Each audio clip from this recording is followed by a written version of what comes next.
मोदी के बाद कौन?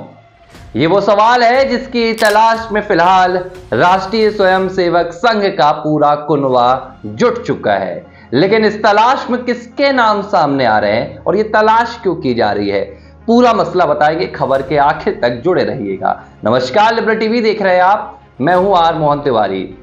साल 2024 के लोकसभा चुनाव के नतीजे आए तो सबसे बड़ा प्रश्न चिन्ह खड़ा हुआ प्रधानमंत्री नरेंद्र मोदी की लोकप्रियता को लेकर।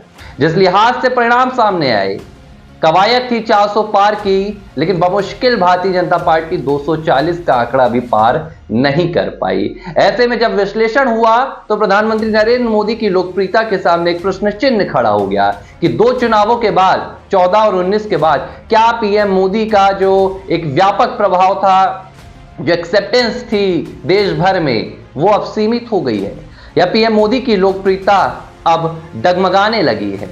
हालांकि सवाल का जवाब नहीं आया था। 4 महीने हुए थे कि हरियाणा का विधानसभा चुनाव आया और फिर महाराष्ट्र का, और दोनों ही चुनाव में उम्मीद के विपरीत जाकर भारतीय जनता पार्टी ने एक बार फिर से भगवा झंडा लहरा दिया। अब बात आई कि इसका क्रेडिट किसे दिया जाए, जीत का श्रेय किसे दिया जाए, तो सभी ने एक सुर में कहा प्रधानमंत्री नरेंद्र मोदी को। देवेंद्र फडणवीस ने हाल ही में कहा यह पीएम मोदी की जीत है, तो नायब सिंह सैनी ने भी हरियाणा में कहा कि यह जीत सिर्फ और सिर्फ प्रधानमंत्री नरेंद्र मोदी की है। यानी कि 2024 में जो पीएम मोदी की लोकप्रियता पर थोड़ा सा धब्बा लगा था, वो दाग भी इन दो राज्यों के विधानसभा चुनाव की जीत ने पूरी तरह से मिटा दिया है। लेकिन अब सवाल यहीं खत्म नहीं हो जाता है। पीएम मोदी आखिर कब तक?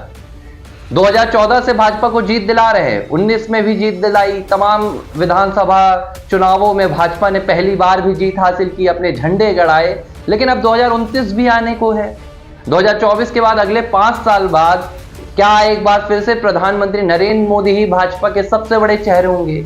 चलिए 29 में मान लिया पीएम मोदी फिर से भाजपा के चेहरे हैं, लेकिन 29 के बाद कौन? ये सवाल तो है। क्या भाजपा पीएम मोदी से आगे बढ़ ही नहीं पाएगी? अगर चेहरों की तलाश नहीं की गई तो फिर वही हाल होगा जो अटल बिहारी वाजपेयी के वक्त हुआ था। पूरी भाजपा अटल बिहारी वाजपेयी के इर्द गिर्द घूमती रही और फिर कोई नया चेहरा सामने नहीं आ पाया। मुरली मनोहर जोशी, लालकृष्ण आडवाणी, और 10 साल तक भारतीय जनता पार्टी को सत्ता से बाहर का वनवास झेलना पड़ा था। लेकिन इस बार इसकी जिम्मेदारी राष्ट्रीय स्वयंसेवक संघ ने ले ली है। 2024 के लोकसभा चुनाव में भले राष्ट्रीय स्वयंसेवक संघ को भाजपा ने उतनी तवज्जो नहीं दी थी। जेपी नड्डा का वो बयान सुर्खियों में रहा था जिसमें उन्होंने कहा था कि भाजपा अपने पैरों में खड़ी हो गई है।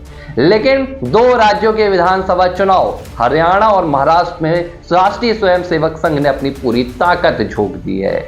20,000 से ज्यादा बैठकें हरियाणा में की गई और इससे भी ज्यादा बैठकें महाराष्ट्र में की गई और नतीजों को पलट दिया गया। यानी कि कुल मिलाकर एक बार फिर से संघ ने भाजपा की डोर और लगाम अपने हाथों में ले ली है और अब इस तलाश में जुट गई है कि नरेंद्र मोदी के बाद कौन वो चेहरा होगा जो भारतीय जनता पार्टी का नेतृत्व करेगा। इसके लिए सबसे पहले चुना जाएगा भाजपा का नया राष्ट्रीय अध्यक्ष।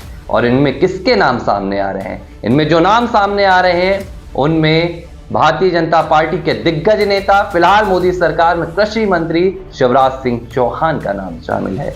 दूसरा नाम बेहद चौंकाने वाला है। ये नाम महाराष्ट्र के मुख्यमंत्री देवेंद्र फडणवीस का है। तो तीसरा नाम उत्तर प्रदेश के मुख्यमंत्री योगी आदित्यनाथ का भी है। ये वो नाम है जिन्हें एक बार फिर से भारतीय जनता पार्टी अपना सबसे बड़ा चेहरा बना सकती है। इन्हें राष्ट्रीय अध्यक्ष पद की जिम्मेदारी भी दी जा सकती है और प्रधानमंत्री नरेंद्र मोदी के बाद अपना अगला चेहरा बना सकती है। तलाश जारी है।